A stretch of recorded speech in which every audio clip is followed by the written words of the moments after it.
নমস্কাৰ এই মুহূৰ্তত আহি পৰিছে আজিৰ কেইবাটাও গুৰুত্বপূৰ্ণ খবৰ। দুৰ্গা পূজাৰ আগতেই লাখ লাখ মহিলাৰ একাউণ্টত চৰকাৰে সোমাই দিব টকা।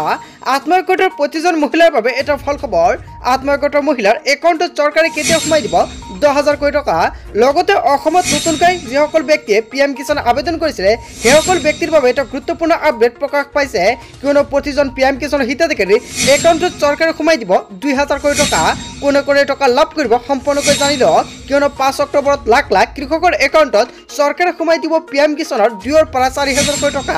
আপুনি কিমান টকা লাভ কৰিব আপোনাৰ একাউণ্টত সম্পূৰ্ণকৈ জানি লওক আজিৰ ভিডিঅ'টোত।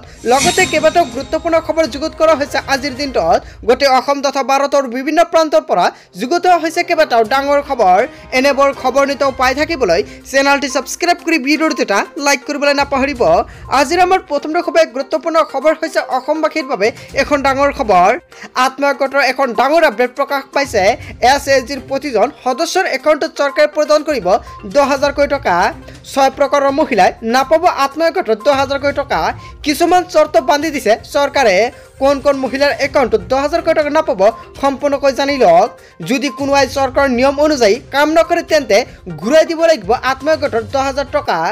আত্মহত্যাৰ সকলো মহিলাৰ বেংক একাউণ্টত পোনপটীয়াকৈ জমা কৰি দিয়া হ'ব 10,000 টকাৰ আৰম্ভণিৰ প্ৰথম কিস্তি। সুখৰ খবৰ যে যদি কোনো মহিলাই চৰকাৰে বান্ধি দিয়া নিয়ম ভংগ কৰে তেন্তে লাভ নকৰিব আত্মহত্যাৰ 10,000 কোটি টকা। চৰকাৰে এই 10,000 টকা পোৱাৰ পিছত যিসকল মহিলাই এই 10,000 টকাৰে ভাল ব্যৱসায় কৰিব তেওঁলোকক আকৌ অসম চৰকাৰে প্ৰদান কৰিব 25,000 কোটি টকা। যদি কোনো মহিলাই এই টকালৈ কোনো ব্যৱসায় নকৰে তেন্তে সেইসকল মহিলাই ঘূৰাই দিব লাগিব এই টকাসমূহ। চৰকাৰে বান্ধি দিয়া এই 6 প্ৰকাৰৰ মহিলাৰ 10,000 টকাৰ পৰা বঞ্চিত হ'ব। চাই লওক আপুনি 10,000 টকা পাবনে নাই। 1 নম্বৰত কোৱা হৈছে বিজনেছ প্লেন ফৰ্ম দিয়া। আপুনি আত্মহত্যাৰ ফৰ্মৰ লগত আপোনাৰ বিজনেছ প্লেন ফৰ্মটো দিছে নে নাই। যদি আপুনি বিজনেছ প্লেন ফৰ্মটো দিয়া নাই আপুনি আত্মহত্যাৰ 10,000 টকা নাপাব। লগতে গছপুলিৰ ফটো দিয়া। আপুনি গছপুলিৰ ফটোটো জিঅ' টেকিং কৰি দিছে নে নাই। যদি আপুনি ফৰ্মৰ লগত গছপুলিটো জিঅ' টেকিং কৰা নাই তেনেক্ষেত্ৰত আপুনি 10,000 টকাৰ পৰা বঞ্চিত হ'ব। লগতে বেংক একাউণ্ট নিদিয়া। বহুতো মহিলাই আত্মহত্যাৰ ফৰ্মৰ লগত বেংক একাউণ্ট দিয়া নাই। লগতে জেনেৰেল কাষ্টৰ 3টাতকৈ অধিক সন্তান থকা মহিলা। যদি আপুনি জেনেৰেল কাষ্টত বিলং কৰি আছে আৰু আপোনাৰ 3টাতকৈ অধিক সন্তান আছে তেনেক্ষেত্ৰত আপুনি 10,000 টকা নাপাব। 3টাতকৈ তলত আপোনাৰ সন্তান থাকিব লাগিব। লগতে SC ST মৰাণ মাত্ৰ ট্ৰিটেবল আদিৰ 4টাতকৈ অধিক সন্তান থকা মহিলা। 6 নম্বৰত কোৱা হৈছে DBT লিংক থকা বেংক একাউণ্টত। এই 6 প্ৰকাৰ মহিলাৰ একাউণ্টত অসমৰ মুখ্যমন্ত্ৰী ডক্টৰ হিমন্ত বিশ্ব শৰ্মাই 10,000 কোটি টকা সোমাই দিব। বন্ধু বান্ধৱীসকল আপোনালোকে নিশ্চয় সম্পৰ্কে জানিলে কোন কোন মহিলাৰ একাউণ্টত অসম চৰকাৰে সোমাই দিব 10,000 কোটি টকা। তাৰ পিছত অসমবাসী ৰাজুক জনাইছে আমাৰ পৰৱৰ্তী খুবেই গুৰুত্বপূৰ্ণ খবৰ। লগতে এখন ডাঙৰ খবৰ 18 নম্বৰ কিস্তিৰ ধন 5 অক্টোবৰত কৃষকৰ একাউণ্টত 2,000 টকা সোমাই যাব। লাখ লাখ কৃষকৰ বাবে এটা ফল খবৰ। দুৰ্গা পূজাৰ পূৰ্বে মোদী চৰকাৰে কৃষকক দিলে এটা ফল খবৰ, কিয়নো পূজাৰ পূৰ্বে কৃষকৰ একাউণ্টত জমা হ'ব 2,000 কোটি টকা। PM কিষাণ আঁচনিৰ হিতাধিকাৰীৰ বাবে এটা ফল খবৰ।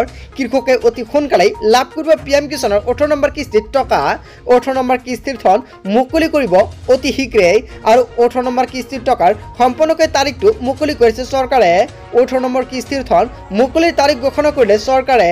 5 অক্টোবৰত প্ৰধানমন্ত্ৰী কিষাণ সন্মান নিধিৰ 18 নম্বৰ কিস্তিৰ ধন সোমাব আপোনাৰ একাউণ্টত। ইয়াৰ পূৰ্বে জুন মাহত চৰকাৰে মুকলি কৰিছে 17 নম্বৰ কিস্তিৰ টকা। যিসকল কৃষকে 17 নম্বৰ কিস্তিৰ টকা পোৱা নাই সেইসকলৰ একাউণ্টত চৰকাৰে সোমাই দিব 4,000 কোটি টকা। PM কিষাণ আঁচনিৰ জৰিয়তে বছৰি কৃষকক দিয়া হ'ব 6,000 কোটি টকা। প্ৰতি 4 মাহৰ মূৰে মূৰে কৃষকৰ একাউণ্টত জমা হ'ব 2,000 কোটি টকা। কৃষকৰ একাউণ্টত পোনপটীয়াকৈ জমা হয় চৰকাৰৰ এই ধনৰাশি। দুৰ্গা পূজাৰ পূৰ্বে মোদী চৰকাৰে কৃষকক দিলে এটা ডাঙৰ খবৰ। হয় বন্ধু বান্ধৱীসকল, গোটেই অসম তথা ভাৰতৰ বিভিন্ন প্ৰান্তৰ পৰা যুগুত হৈছে কেইবাটাও ডাঙৰ খবৰ। এনেবোৰ খবৰ নিতৌ পাই থাকিবলৈ চেনেলটি ছাবস্ক্ৰাইব কৰি ভিডিঅ'টো এটা লাইক কৰিবলৈ নাপাহৰিব।